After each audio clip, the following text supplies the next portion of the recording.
Всем привет, это Асакуса Систерс, и сегодня мы пришли на экскурсию в театр Сёти Кудза.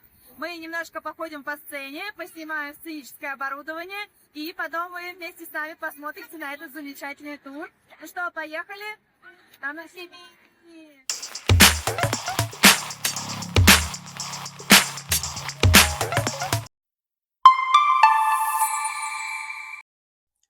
Сёти Кудза – это японский театр, располагающийся в центре Осаки, а также это первый в Японии театр, построенный из железобетона в западном стиле. Отправимся на 100 лет назад в Японию периода Тайсё. Уже прошло больше 60 лет, как Япония открыла свои границы для иностранцев. Технический прогресс, новые виды развлечений. Осака активно застраивается современными зданиями. Появляется даже своя Эйфелева башня Цутенкаку. Сады, зоопарки, бары и кабаре. Создаются немые фильмы, повозки сменяются блестящими машинами. И все это эпоха Великой Осаки. В Осаку начинают приезжать множество известных театральных труп, танцоров и музыкантов из Европы, США и России. Однако все они сталкиваются с отсутствием полноценного европейского театра, способного принимать выступления иностранных артистов.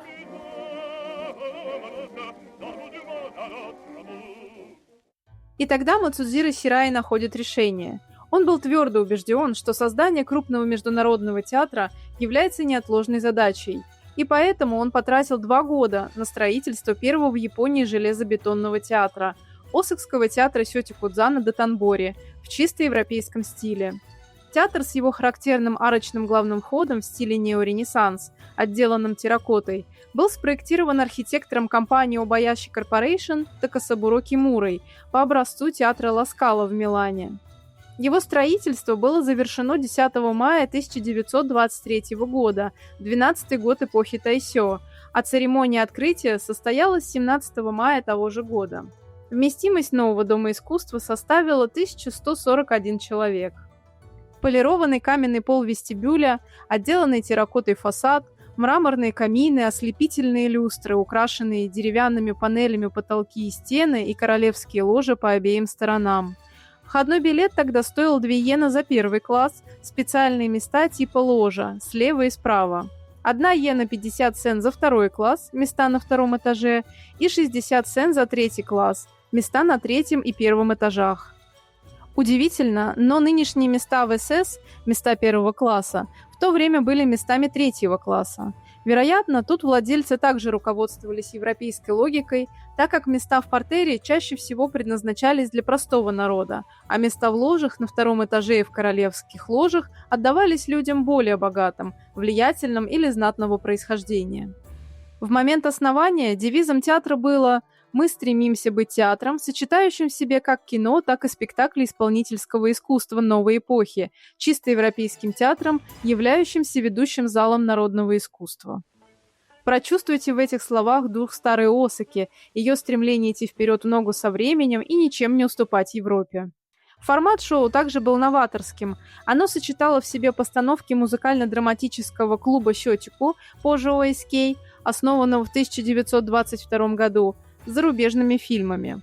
Согласно записям, после церемонии открытия 17 мая были показаны фильм «Мать» режиссера Намура Йоситея, оркестровая пьеса «Герой» оркестра Сётику и первый спектакль отделения музыкального театра Сётику «Женщины из Арля».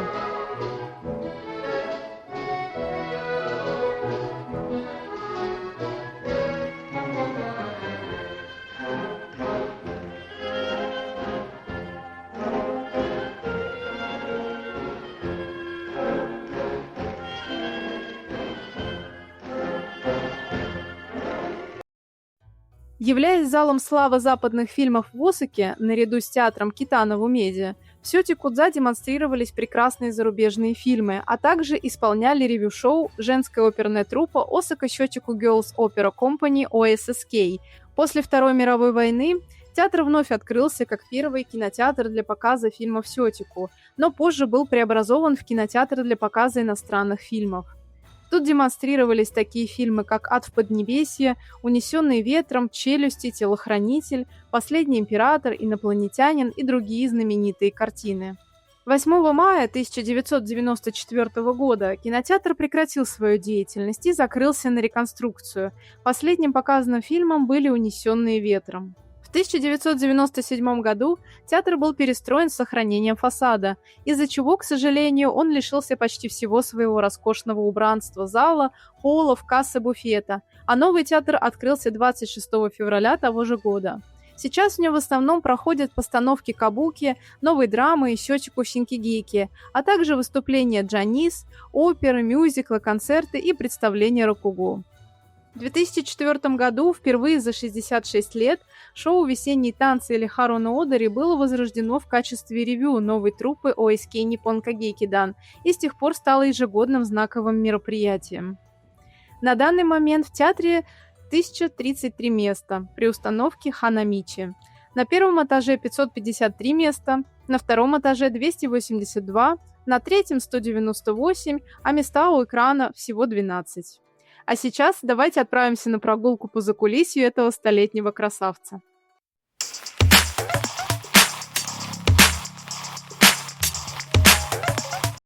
На эскалаторе мы поднимаемся в холл второго этажа. Сейчас здесь располагаются мини-буфет и магазин товаров. Тут же расположена выставка светового оборудования, которым пользуются в театре.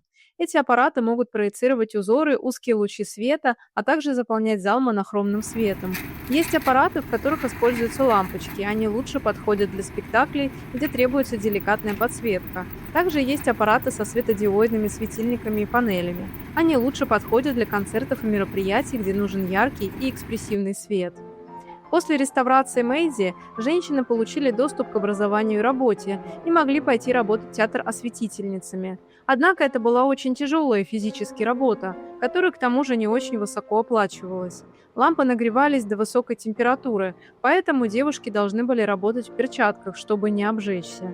Можно сказать, еще одна незаметная работа, благодаря которой актрисы на сцене так красиво сияют.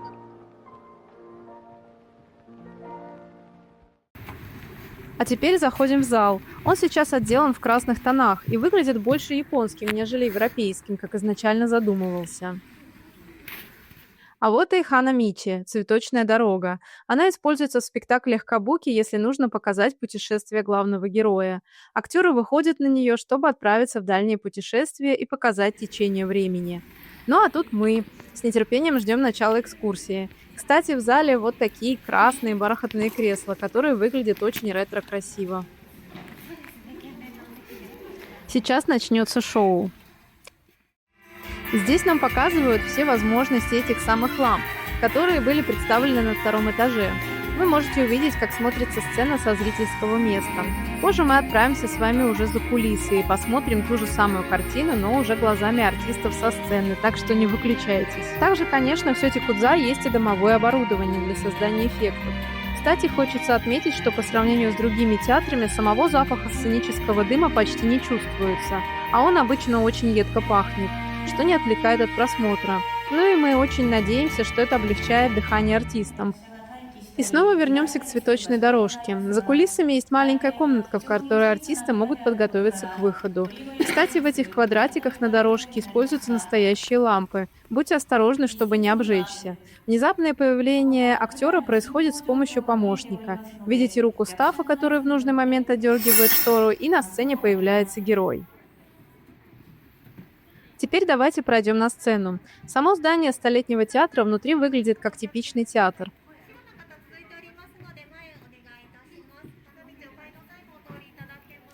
Вот тут вы можете увидеть ту самую комнатку, где можно поправить макияж, переодеться для следующего выхода или сменить прическу. А вот сама цветочная дорожка. Это довольно высокий подиум, с которого отлично виден весь зал. Его длина 17 метров. Вообще, зал Сёте Кудза отличается от других театров тем, что с его сцены отлично видно всех зрителей, даже тех, кто сидит на последнем ярусе. Таким образом, как нам кажется, кроме артистов, постановщиков и стафов, в шоу появляется еще одно важное лицо – это зрители.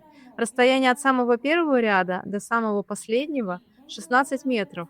Сцена в глубину составляет примерно столько же.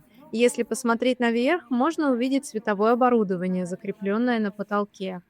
Высота от пола до потолка 18 метров, но из зрительского зала глубина зала смотрится совершенно иначе.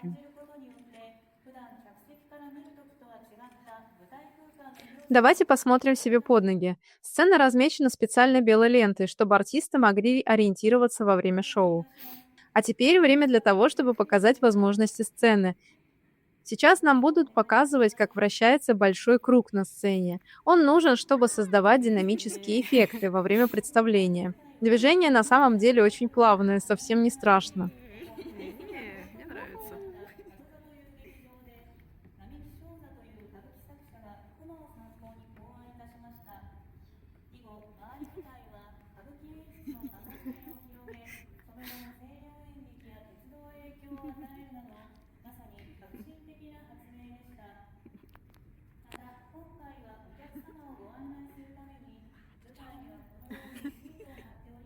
Скажу тебе прямо, все видно. Все видно. Все видно. А с четвертого ряда так вообще.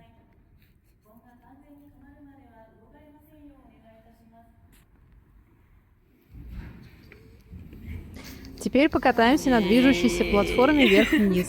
Подъем осуществляется примерно на 9 метров над сценой.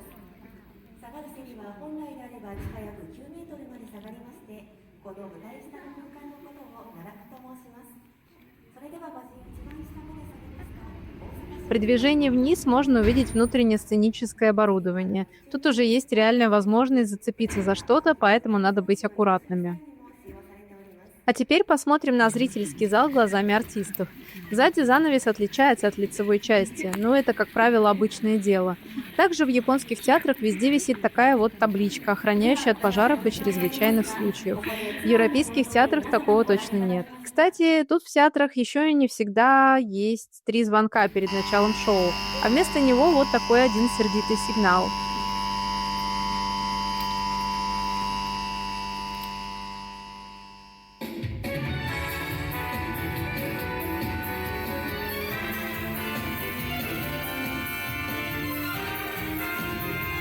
Со сцены зал кажется очень компактным и отлично просматривается, благодаря легкому уклону пола, так что улыбки зрителей всегда достигают сердец артистов. Ведь это так важно, не правда ли, когда зритель тебя поддерживает.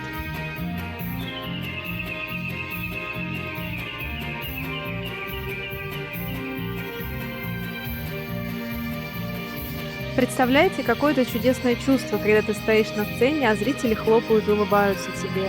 Пока мы стояли на сцене этого театра, мы почувствовали весь его столетний путь, причудливую связь веков и удивительную историю, которая привела нас сюда. Сколько женщин великих стояло на этой сцене, сколько в этих стенах происходило историй, влияющих на будущее. Это прекрасное место, благодаря которому женщины могли быть в центре искусства, вдохновлять других, любить и сами получать вдохновение.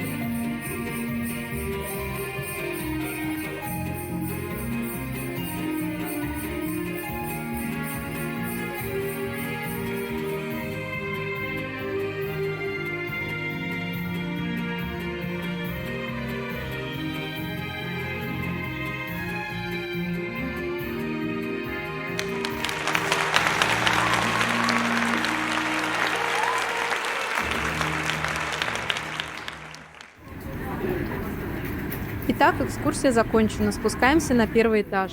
Мы остались очень довольны, а вы?